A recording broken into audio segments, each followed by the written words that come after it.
Jadi gitu Pak, saya bingung kadang Yesus adalah roh, Yesus adalah Yahweh, dan Yesus adalah Bapa. Jadi bingungnya di situ. Pak, sebentar. Ini kok double gini ya? Mbak, ada 2 device. Mute dulu, Mbak. Ini gimana, Mbak? Ada 2 ngerekam atau gimana, Mbak? Kok ada 2? HP-nya 2? Mbak, ngerekam atau gimana, Mbak? Kok ada 2? HP-nya 2? Mbak, Satu aja kok HP-nya. ngerekam atau gimana, Mbak? Kok ada 2? Coba turun dulu, nanti keluar aplikasi, terus naik lagi. Coba. Ini feedback banget ini. Kita naikin yang lain dulu. Keluar aplikasi dulu, terus baru naik lagi biar nggak double. Halo, Enho ya? Muslim Kristen, bro? Ya, halo, Muslim. Oke, silakan mau bertanya apa, bro? Saya mau bertanya, kapan Yesus itu mengaku dirinya Tuhan? Oke, dia mengaku Terus dirinya Tuhan. Untuk apa terus kira-kira yang kedua, pengakuan dia Tuhan? Kapan Yesus mengaku dirinya Tuhan? Terus yang kedua, kalau memang Yesus itu Tuhan, kenapa ketika dia disalib itu tidak bisa menyelamatkan dirinya? Ini di dalam Yohanes 13 ayat 13 ya. Dia mengatakan seperti ini. Engkau menyebut aku guru dan Tuhan. Maka jawabmu tepat, sebab akulah guru dan Tuhan. Itu yang pertama. Itu di dalam Yohanes 13 ayat yang ke-13. Lalu di dalam Matius 4 ya, ketika Yesus dicobai di padang gurun ya, iblis itu mencobai dia ya. Lalu jawab Yesus. Dikatakan Yesus seperti ini ya. Enyahlah engkau iblis. Jangan engkau mencobai Tuhan Allahmu. Itu. Jadi kalau Anda mau pengakuan Yesus adalah Tuhan, ya ini di dalam Matius 4, Berarti di dalam Yohanes 13 Yesus ayat itu adalah Allah. Oke. Iya, dia Tuhan dan Allah. Nih, saya bacakan ya. Jangan engkau mencobai Tuhan Allahmu. Nah, itu perkataan Yesus di dalam Matius 4 ayat yang ke-7. Jadi Yesus itu adalah Allah, ya, karena dia adalah Sang Firman yang diutus oleh Sang Bapa ke dunia, lalu menambahkan hakikat kemanusiaan. Jadi dia yang adalah Allah, itu merendahkan diri dan mengambil rupa seorang manusia. Maka di dalam satu pribadi Yesus itu ada 2 hakikat, bro. Hakikat Allah dan hakikat manusia. Hakikat kemanusiaannya inilah yang diberi gelar Tuhan, Nabi, Raja, Imam. Tetapi hakikat keilahiannya, dia adalah Sang Holik atau Sang Pencipta. Ya, dia telah ada sebelum segala sesuatu dijadikan. Lalu kamu tadi bertanya, kenapa Yesus itu tidak bisa menyelamatkan dirinya ketika di kayu salib? Salah. Dia bisa saja memerintahkan malaikatnya untuk menyelamatkan dia. Tetapi upaya dalam mengalahkan dosa, mengalahkan ketidaktaatan, maka dia harus mati di salib sesuai dengan nubuatan para nabi-nabi, nubuatan di dalam kitab Mazmur dan kitab Taurat. Ya, jadi Yesus itu bukan tidak mampu menyelamatkan, dia harus mati di atas kayu salib. Supaya apa? Supaya bisa turun ke dalam kerajaan maut dan mengambil kunci kerajaan maut. Kakak. Jadi dia bukan tidak mampu, bro. Halo kakak. Ketika Yesus menjadi ketika Yesus terbunuh, nah di dalam agama kakak itu, menurut kakak itu siapa yang mencabut nyawa Yesus? Ada. Di dalam Alkitab dikatakan, saya bacakan. Iya, Yesus itu tidak mati karena dibunuh, tetapi karena dia menyerahkan nyawanya dan mengambilnya kembali. Kenapa? Karena dia berkuasa. Nih, di dalam Alkitab dikatakan, di dalam Yohanes ini saya bacakan ayatnya ya. Aku berkuasa menyerahkan nyawaku dan mengambilnya kembali. Makanya ketika sekitar pukul 3 sore ya di atas kayu salib, Yesus itu berkata, Bapa, ke dalam tanganmu kuserahkan nyawaku. Jadi Yesus itu mati karena dia yang menyerahkannya. Bukan ada yang cabut-cabut nyawa, nggak ada itu. Kakak, sudah paham, bro? Kapan Yesus itu bisa dipanggil Bapa? Bentar dulu, kamu udah paham nggak? Jadi kalau kamu nanya, siapa yang cabut nyawanya, itu nggak ada. Hah? Gimana? Kamu sebenarnya mau mendengarkan jawaban saya nggak? Sebentar, kamu sebenarnya mau dengar jawaban saya nggak? Kamu tanggepin dulu yang saya jawab. Kamu udah entah kemana-mana. Saya jawab belum selesai, kamu udah lari.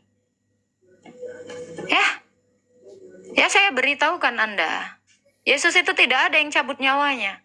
Tetapi dia berkuasa menyerahkan dan mengambilnya kembali.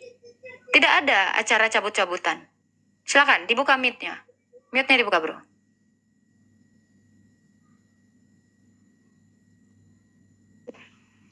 Berarti pada saat Yesus itu meninggal, apa itu cuma pura-pura meninggal atau menyerahkan dirinya? Itu tambah bingung saya ini, kakak. Dia mati. Dia menyerahkan nyawanya. Dan turun ke dalam kerajaan maut. Dia ketika turun ke dalam kerajaan maut, membebaskan semua arwah-arwah yang terpenjara. Ya, yang ada di bawah. Jadi dia turun ke dalam kerajaan maut, dia membebaskan seluruh arwah-arwah yang terpenjara, lalu dia bangkit, dia bangkit pada hari yang ketiga, sesuai dengan nubuatan Nabi Yunus yang berada di dalam perut ikan selama 3 hari. Maka dia bangkit pada hari yang ketiga. Dia tidak berpura-pura, tetapi dia benar-benar mati. Kalau dia berpura-pura mati, dia harus bangkit pada hari yang ketiga, ya kan nggak make sense dia pura-pura mati. Gitu loh. Ya, jadi dia benar-benar mati. Sepenuhnya mati. Lalu roh itu membawa dia ke alam maut dan membebaskan semua arwah-arwah yang terpenjara. Lalu dia bangkit pada hari yang ketiga. Kenapa? Karena iblis itu tidak bisa menguasainya. Karena maut itu tidak berkuasa atasnya. Kenapa? Karena tidak ada dosa di dalam dirinya. Maka dia bangkit pada hari yang ketiga sesuai dengan nubuatan. Ya, yang dinamakan bangkit pastilah sudah pasti mengalami kematian terlebih dahulu. Mana ada orang yang namanya pura-pura mati terus bangkit.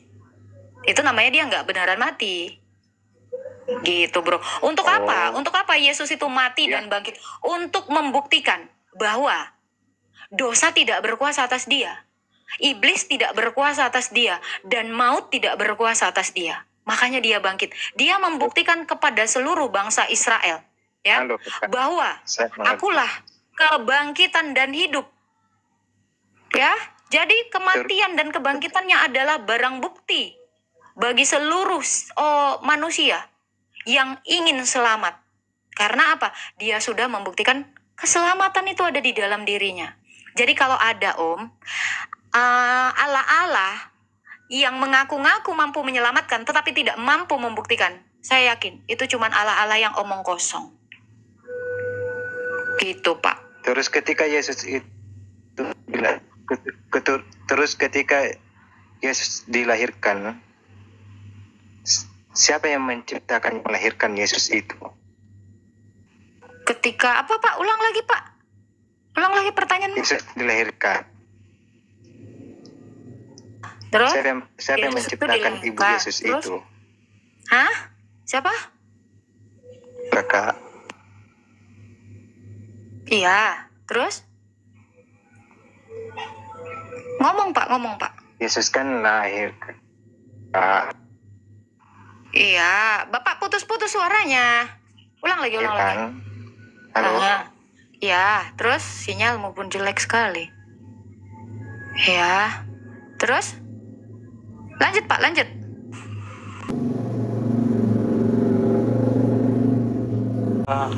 Ya, Islam Kristen bro. Islam kak. Oke, silakan mau bertanya apa? Ini loh kak, kan kalau di Muslim kita tidak berbelit-belit tentang Tuhan ya kak. Emang Tuhanmu Tuhan ada? itu Tritunggal. Siapa Tuhanmu? Siapa Tuhan? Jawab dulu, siapa Tuhanmu? Maksudnya tidak Tuhan berbelit-belit saya itu Allah. gimana? Tuhan Anda Allah. Iya. Oke, apa yang membuktikan ketuhanan Allah? Iya, sebentar. Bang, sambil ngecas ya, coba dibuka dulu chargerannya. Ini agak noise.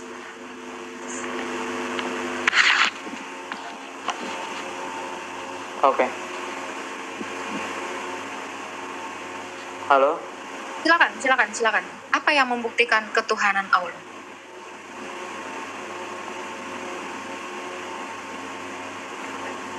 Allah itu satu, dia tidak dilahirkan dan tidak melahirkan.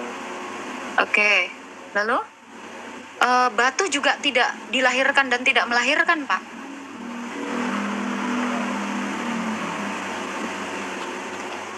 Bisa Apa yang tidak? membuktikan ketuhanannya, Pak?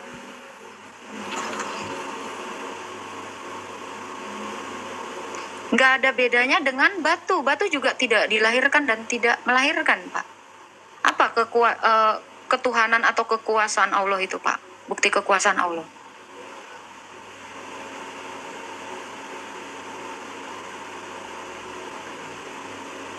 Hakikat Tuhan adalah wujud yang benar. Apa wujudnya? Apa wujud Allah? Adalah satu-satunya sebab, bukan yang asalnya tidak ada kemudian menjadi ada. Ia selalu mustahil tidak ada. Ia selalu ada dan akan selalu ada. Sebentar. Dia selalu mustahil. Jadi Allah itu mustahil, Pak. Berarti tidak ada dong? Ia selalu mustahil tidak ada. Ia selalu ada dan akan selalu ada. Oh, jadi Allah itu ada?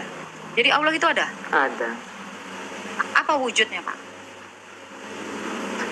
Untuk membuktikan keberadaan atau eksistensi wujudnya? Tuhan ada 3. Oke, wujud Allah apa, Pak? Wujud Allah. Allah itu wujud nggak, Pak? Allah itu wujud. Oke, boleh saya minta dalilnya Allah wujud?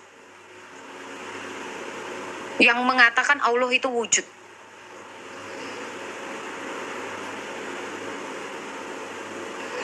Ada nggak, Pak? Kira-kira, Pak? Oke, silakan.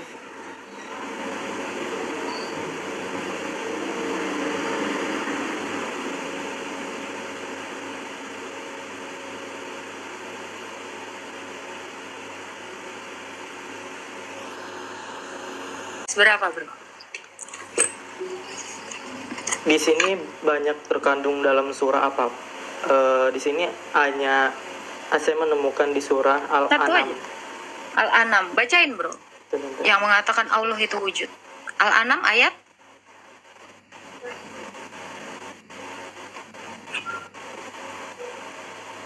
Al-An'am ayat berapa, bro? Di ini aja sebentar. Ayat 103 yang artinya tidak ada sesuatu pun yang serupa dengannya, dan dialah yang maha mendengar dan melihat. Ada, bro, kata wujudnya, bro. Mana yang mengatakan Allah itu wujud? Mana yang mengatakan Allah ada itu di situ? Allah Subhanahu wa taala ada, tidak mungkin tidak ada. Ini adalah sifat paling Baik, Pak, mendasar baca dari Arabnya, Allah bro. Subhanahu wa Coba taala. baca Arabnya yang mengatakan Allah itu wujud. Sebentar. Thank you, Bebek.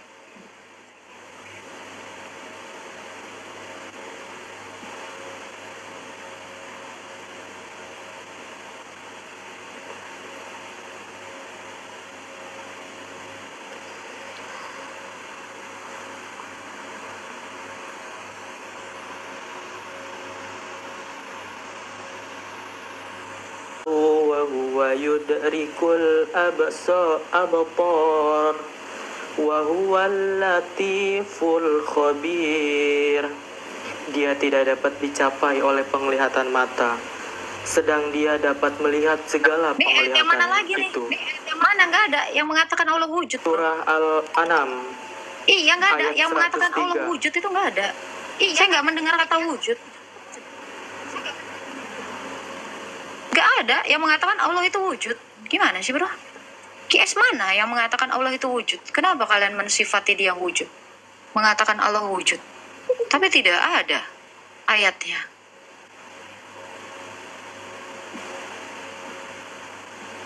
Jadi makanya bingung kalau kalian mengatakan Allah itu wujud, sementara ayatnya nggak ada wujud. Bagaimana kalian mau menjelaskan Allah kalian, keberadaan Allah kalian? Karena nggak ada ayat yang mengatakan dia wujud. Wujud adalah sifat wajib Allah, Kak. Jadi Nah, kenapa Zat kalian yang pasti mensifati ada dia dan tanpa berdiri dasar ayat sendiri. di Quran? Kenapa kalian mensifati dia tanpa ada ayat di dalam Quran yang mengatakan dia wujud? Ya, wujud yang pertama itulah wujud kidam baku, wujud dulu. Nah itu di mana, bro? Dasar kalian mengatakan Allah wujud itu di mana?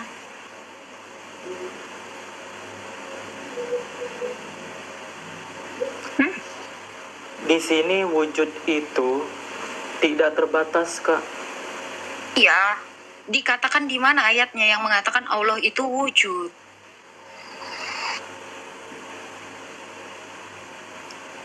Kenapa kalian mensifati Allah sebagai wujud kalau dia tidak wujud? Di surah Al-Hadid ayat 3, Kak, dia menyatakan dia adalah yang awal dan yang akhir, yang zohir dan yang batin, dan dia maha mengetahui segala sesuatu. Oke, zohir artinya apa? Zohir itu Yang kelihatan kan? Yang kelihatan kan? Iya. Yang kelihatan kan? Jadi seperti apa? Wujud dia. Yang kelihatan itu wujud seperti apa? Ya, kalau mengatakan dia yang awal yang akhir itu juga Yesus juga berkata seperti itu, bro. Di dalam Wahyu 1 ayat 17, Yesus berkata, "Akulah al-awal al-akhir." Aku memegang seluruh kunci kerajaan maut dan kuasa maut. Nah, itu perkataan Yesus. Aku ada dan telah ada. Bahkan sebelum Abraham ada, aku telah ada.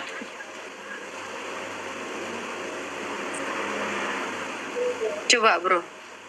Ya, Al-Hadid tadi itu. Dari kata Katanya zohir. dia yang zohir dan yang batin. Yang zohir itu seperti apa? Yang batin itu seperti apa?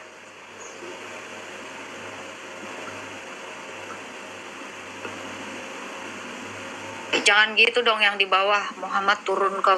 Jangan gitu. Dia mau menjawab kok.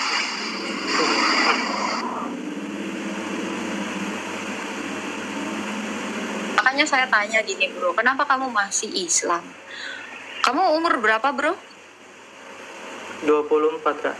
Oke, selama 24 tahun, taruhlah kamu baru ngaji, itu biasanya mulai 5 tahun gitu kan, 6 tahun gitu kan. Jadi kamu itu mengenal gak Allah yang kamu sembah? Mengenal? Nah, kalau kamu mengenal, ketika saya tanya, apa wujud Allah? Kamu Zohir belum dan- sepenuhnya mengenal. Makanya tadi kamu bilang, Allah kami tuh gak ribet, gak gini-gini loh. Artinya, kamu benar-benar tidak mengenal dia. Kalau ketiadaan itu memang gampang sekali dijelaskan. Ya tidak ada, sudah selesai. Tetapi kalau sesuatu yang ada, kalau benar Allah itu ada, kita mampu menjelaskannya. Kita mampu menjelaskan hakikatnya, haknya, kebenarannya. Ya, saya aja mampu menjelaskan hak saya atau kebenaran saya sebagai manusia, hakikat saya sebagai manusia. Saya satu manusia yang memiliki tubuh. Itulah wujud yang kelihatan. Tetapi di dalam saya ada roh saya. Itu juga suatu realitas, keberadaan. Pikiran saya juga realitas, keberadaan. Tubuh saya juga. Jadi ada 3 keberadaan di dalam diri saya. Tiga realitas di dalam diri saya. Tetapi saya ini adalah hakikatnya satu manusia. Saya dapatkan ini dari mana? Dari Allah saya yang adalah Allah Tritunggal. Satu Allah, yaitu Allah yang Esa yang kami sebut Bapa. Di dalam dia berdiam firman dan rohnya. Satu hakikat Allah dengan 3 realitas.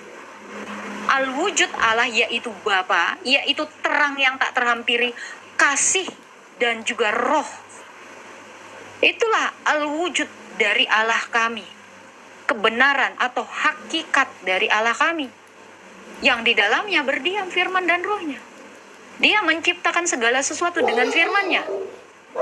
Menghidupkan apa yang telah Dia ciptakan dengan rohnya. Satu Allah yang hidup yang disebut Allah Tritunggal. Nah, saya bisa menjelaskannya. Kenapa? Karena Allah kami menjelaskan itu di dalam kitab kami. Yesus sendiri yang berkata demikian. Yesus yang adalah Sang Firman berkata, aku datang dan keluar dari Bapa. Artinya dia di dalam Bapa sejak kekal. Yohanes 1 ayat 1. Yesus juga berkata, ya, Roh Kudus itu datang dan keluar dari Bapa. 1 Korintus 2 ayat 11 dikatakan, siapa gerangan yang tahu apa di dalam diri Allah selain roh Allah itu sendiri? Allah kami memiliki roh. Allah kami memiliki firman di dalam satu hakikat Allah, yaitu Allah Tritunggal. Itu yang kami panggil sebagai Bapa. Kami bisa menjelaskannya. Hakikat Allah kami bisa jelaskan. Karena memang Dia memperkenalkan dirinya seperti itu. Ya, sejak di perjanjian lama Allah itu telah memperkenalkan dirinya seperti yang saya jelaskan tadi. Itu adalah firman Allah kepada Raja Daud di dalam Mazmur 33 ayat yang ke-6 dikatakan, dengan firman Allah diciptakan langit dan bumi, dan dengan nafasnya segala tentaranya. Jadi Dia menciptakan langit dan bumi dengan firman-Nya, dengan rohnya Dia menghidupkan. Nih, Nabi Ayub juga diberikan firman itu. Dengan roh Allah aku hidup, nafasnya yang membuat aku hidup. Jadi, nabi-nabi di perjanjian lama sampai kepada Yesus itu menjelaskan hakikat Allah itu seperti apa. Makanya, orang Kristen itu bisa menjelaskan apa itu Tritunggal. Satu Allah dengan 3 realitas di dalamnya. Sama seperti saya, satu hakikat manusia dengan 3 realitas di dalam diri saya. Tubuh, pikiran, dan jiwa. Demikian Allah yang Esa, Bapa, Firman, dan Roh. Gak ribet, bro. Gitu. Lalu bagaimana dengan satu Allahmu? Satu Allah yang tidak beranak dan tidak diperanakan itu seperti apa, bro? Kira-kira. Apakah Allahmu memiliki firman? Halo, bro. Kira-kira Allahmu itu memiliki firman gak di dalam dirinya? Oh, pasti. Oke. Apakah firman-Nya itu adalah holy? Allah itu Esa sendiri, Iya. artinya adalah tunggal atau satu. Karena Lalu? itulah Allah tidak memiliki orang tua dan anak.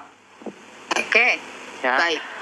Allah adalah Tuhan tempat kita meminta segala sesuatu. Oke. Allah Kamu adalah mengatakan, Tuhan yang sebentar, Maha sebentar. Pencipta. Sebentar, kamu mengatakan Allah itu tidak punya orang tua dan anak. Kenapa kamu mengatakan demikian? Adakah di dalam Quran dikatakan seperti itu? Pasti ada di surat Al-Ikhlas. Oke. Kenapa kalian mensifati itu? Padahal itu adalah sifat makhluk, bro. Tidak beranak dan tidak diperanakkan itu. Itu adalah sifat yang ada Justru di dalam itu. batu. Batu itu tidak beranak dan tidak diperanakkan, bro. Itu adalah sifat benda mati. Bukankah batu itu ciptaan Allah juga? Ya, kenapa? Ya, justru karena batu itu Kenapa ciptaan. harus- Kenapa sifat Allah itu sama seperti sifat batu? Sama seperti sifat ciptaannya. Apakah batu bisa menciptakan segala sesuatunya? Iya, kita fokus kepada sifat tidak beranak dan tidak diperanakkan. Itu adalah sifat batu yang adalah benda mati. Kenapa Allah itu mensifati dirinya sama seperti batu, seperti ciptaannya? Katanya Allah itu laisa kamislihi. Ya. Kenapa dia sama seperti batu, seperti ciptaannya yang tidak beranak dan tidak diperanakkan itu? Gugur dong, laisa kamislihi.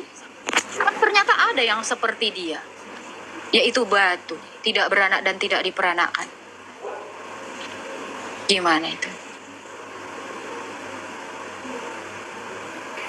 Gagal dong itu. Dan batu yang di dalam Ka'bah sana juga bisa menghapus dosa di dalam hadismu. Allah bisa nggak menghapus dosa? Allah bisa menghapus dosa? Iya.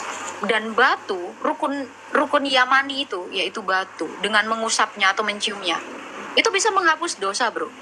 Batu Hajar Aswad itu.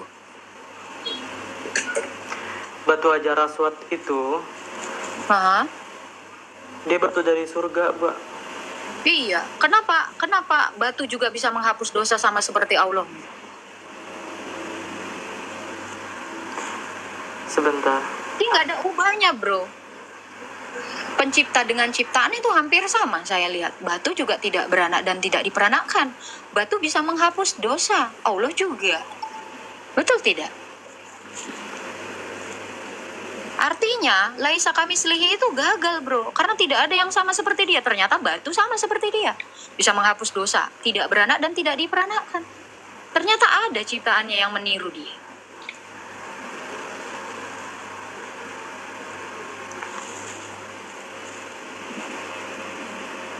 Mana itu, bro? Itu, bro.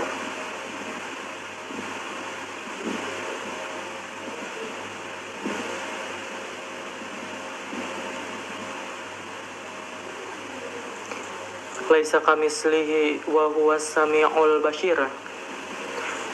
Tiada satupun yang sama dengan Allah, dan Allah Maha mendengar lagi Maha melihat. Tidak ada satupun yang sama. Tidak ada satupun yang sama seperti Allah. Itu tadi batu sudah sama seperti dia. Itu tadi gagal dong.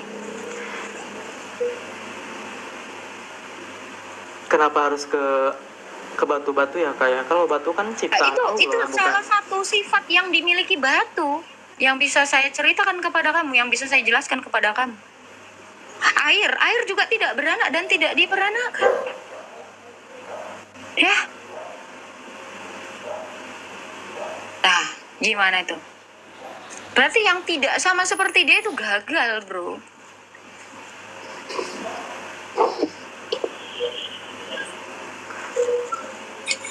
Laisa kamislihi, tiada satupun yang sama dengan Allah. Semua pengkaji akidah tahu ayat itu, tapi tak semuanya tahu apa makna sebenarnya dari ayat tersebut.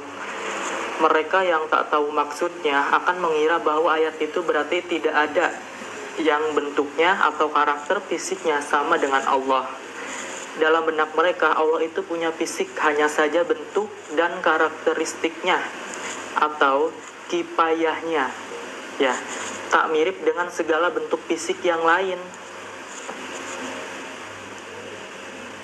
Kamu baca Mereka mengira blogspot di bahwa mana? Allah punya dengan yang tak sama dengan tangan kita. Tangan hewan, tangan malaikat, tangan jin, atau tangan robot. Iya, nggak sama. Tapi dia punya tangan, kan? Betul, Pasti kan? Tapi kalau dia punya misalkan tangan, kan? Allah itu semua Iya, diciptakan bisa. olehnya gitu. Iya, bisa jadi dia punya tangan, tapi jarinya mungkin 12 lah. Dia nggak sama seperti saya. Kan gitu. Bisa aja, ya. Tapi saya nggak mau ke situ, bro.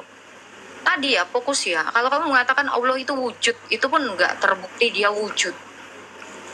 Ya, karena memang tidak ada ayatnya yang mengatakan dia itu wujud. Wujud Allah itu banyak, ada 99 Asmaul Husna.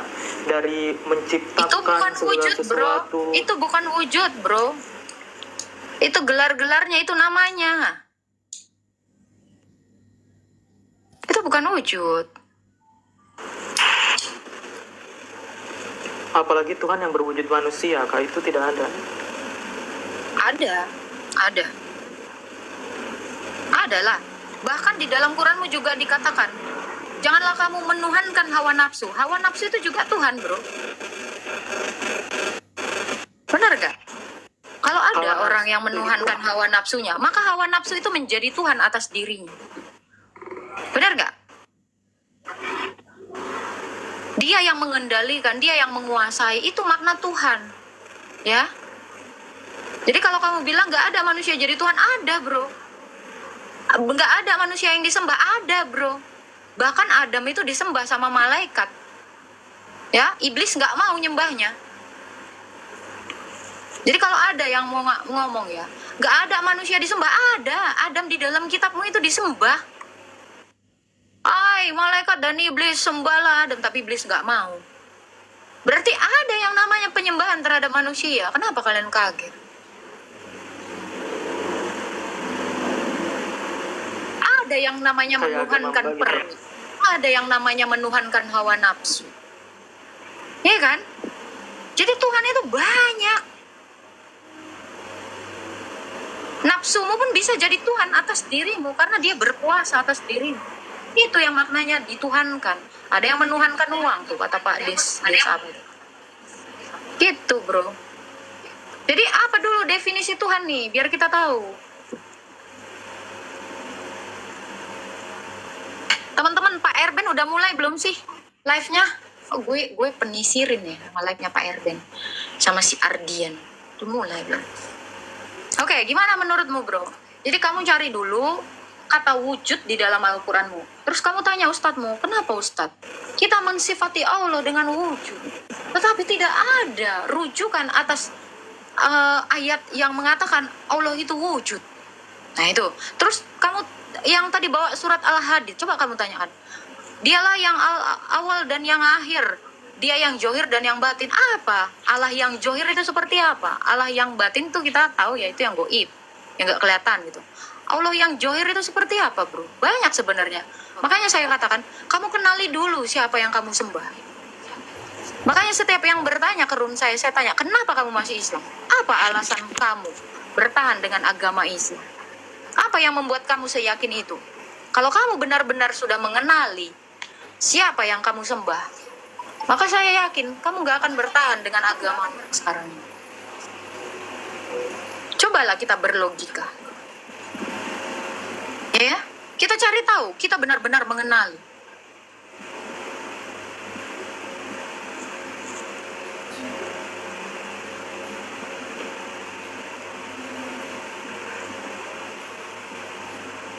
Kalau kakaknya sendiri pernah belajar Al-Quran gak kak?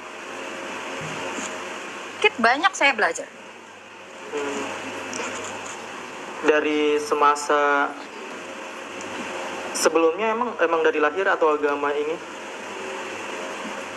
menganut agama ini dari lahir apa? Baru dibaptis. Baru dibaptis. Apa sebelumnya agama lain atau gimana? Ya sebelumnya saya Islam. KTP saya masih Islam.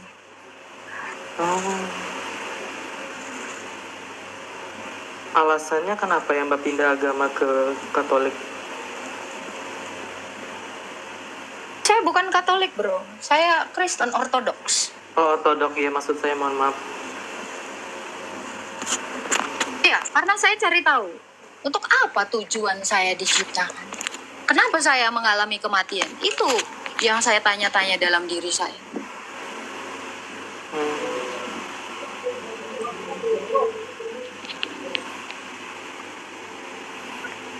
Bukankah agama Kristen itu hanya untuk umat Yahudi aja, Kak? Untuk umat Yahudi. Karena di dalam Matius 28, ayat yang ke-19, Yesus sendiri berkata kepada murid-muridnya, pergi dan jadikanlah semua bangsa muridku dan baptislah mereka dalam nama Bapa, Putra, dan Roh Kudus. Ya, Yesus itu memang diutus untuk bangsa Israel. Lalu, melalui pengutusan para rasul yang dilakukan oleh Yesus, para murid ini, para orang-orang yang percaya kepada Yesus ini menyebar ke seluruh bangsa dan memberitakan keselamatan itu.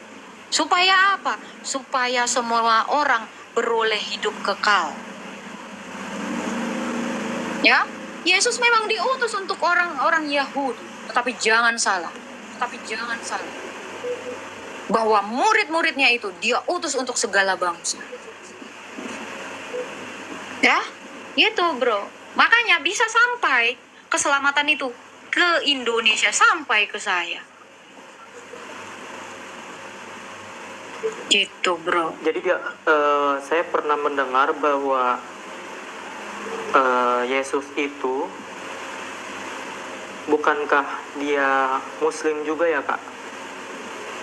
Muslim itu dalam arti apa Muslim? Muslim itu berpegang teguh kepada Tuhan, yaitu Allah, dan Tidak, dia tidak. Allah mempunyai itu Injil. baru diperkenalkan abad ke-7, bro. Allah SWT dengan agama Allah, yaitu Islam, itu baru diperkenalkan oleh Nabi Muhammad. Jadi akan ngelantur kalau kamu mengatakan Yesus itu Muslim atau Islam. Karena Islam itu baru diperkenalkan di abad ke-7. Mustahil. Keislaman itu telah ada sebelum abad ke-7. Coba kamu Coba searching. Yohanes inilah hidup yang kekal itu, yaitu bahwa mereka Ya. mengenal Dia satu-satunya Allah yang benar dan mengenal Yesus Oke, kamu baca ayat yang telah satunya, Engkau utus. ayat 1 sama 2-nya, bro. 17:3. Iya, saya tahu itu. Saya hafal. Coba kamu baca ayat 1 sama 2-nya. Siapa Allah yang benar itu? Kita cari tahu dulu Allah yang benar itu siapa. Baca ayat 1 dan 2-nya. Ini HP saya agak nge-lag, bisa dibacain aja Kak. Oke, saya bacakan ya. Ini ayat favorit saya ini. Untuk nabok-nabokin orang. Ya, jadi hidup kekal itu, ya, itu hanya mengenal Allah yang benar, yaitu Bapa dan Yesus Kristus. Tidak ada hidup kekal itu di dalam Bapa dan Abraham. Tidak ada yang namanya hidup kekal itu di dalam Bapa dan Musa atau nabi-nabi yang lain. Hanya ada di dalam Bapa dan Yesus. Saya baca ya. Demikian kata Yesus, ayat pertama ya. Lalu ia menengadah ke langit dan berkata, Bapa, telah tiba saatnya, permuliakanlah anakmu. Ya, ini Tadi, anak Kak, yang diutus itu Yesus. sebentar, Kak. Ya, Kekal di situ itu artinya apa ya Pak? Kekal di situ. hidup kekal dong, kekal. Hidup kekal itu Bapa, tidak Bapa itu berawal, tidak berakhir. oh bukan dia kiamat pun tetap hidup gitu kan, bukan ya? Ya, iya, betul sekali. Ini saya baca dulu ayat satunya ya. Dengarkan. Ya. Demikianlah kata Yesus. Lalu ia menengadah ke langit dan berkata, Bapa, telah tiba saatnya, permuliakanlah anakmu, supaya anakmu memuliakan engkau, sama seperti engkau telah memberikan kepadanya kuasa atas segala yang hidup. Bayangkan, Bapa ini telah memberikan Anakmu itu ke siapa? segala. Menjulur ke siapa, Pak? Yesus. Ke Anakmu ini Yesus, Yesus. oke. Ya, Ya, demikian Yesus. pula akan memberikan hidup yang kekal kepada semua yang telah engkau berikan kepadanya. Inilah hidup yang kekal itu. Ya, udah jelas ya, Allah yang Esa itu disebut siapa? Bapa. Ya, bukan oleh SWT. Di sini oleh SWT belum lahir. Inilah hidup yang kekal itu, yaitu bahwa mereka mengenal engkau, Bapa, satu-satunya Allah yang benar, dan mengenal Yesus Kristus yang telah engkau utus. Anaknya ini yang diutus ini. Ya. Jadi hidup yang kekal itu hanya bisa didapatkan di dalam Bapa dan anaknya, yaitu Yesus yang dia utus. Ya, jadi kalau mau hidup kekal, maka harus mengenal Allah yang benar. Siapa Allah yang benar? Bapa. Dengan siapa? Yesus yang adalah anaknya, anak tunggalnya. Gak bisa dapat hidup kekal mengenal Allah dengan Musa. Gak bisa. Harus dengan Yesus. Itu ya. Jadi terus lagi ya, saya bacakan di ayat 4-nya. Aku telah mempermuliakan engkau di bumi dengan jalan menyelesaikan pekerjaan yang kau berikan kepadaku untuk melakukannya. Oleh sebab itu ya Bapa, permuliakanlah aku, Yesus nih ya. Permuliakanlah aku sendiri dengan kemuliaan yang kumiliki di hadiratmu sebelum dunia ada. Kenapa Yesus mengatakan permuliakan aku sebelum dunia ada? Ini anak tunggalnya, inilah Sang Firman. Jadi dia itu telah ada bahkan sebelum dunia ini ada, dalam hakikatnya yang adalah Sang Firman, yaitu anak tunggalnya. Jadi Firman itu digelari sebagai anak tunggal. Ya, makanya gelar Ar-Rahim, ya, Allah Maha Pengasih itu, ini terjawab pada Yesus dan Bapa. Kenapa? Karena dia telah saling mengasihi. Baca Yohanes 17 ayat yang 24. Ya, Ini Ar-Rahim itu. Bapa telah mengasihi anaknya. Allah yang benar itu telah mengasihi sang firman. Sebelum adanya ciptaan, maka gelar Ar-Rahim itu kekal melekat padanya. Kalau Allah dikatakan dia Ar-Rahim, bagaimana bro? Siapa yang dia kasihi? Sebelum dunia ada, sebelum ada ciptaan. Siapa yang dia kasihi? Karena dia satu sendiri kan, kata kamu tadi kan? Dia sendirian, gak ada. Maka gelar Ar-Rahim itu pun batal disematkan padanya. Kenapa? Karena gak ada yang dikasihi, belum ada. Manusia yang dia kasihi, belum ada ciptaan.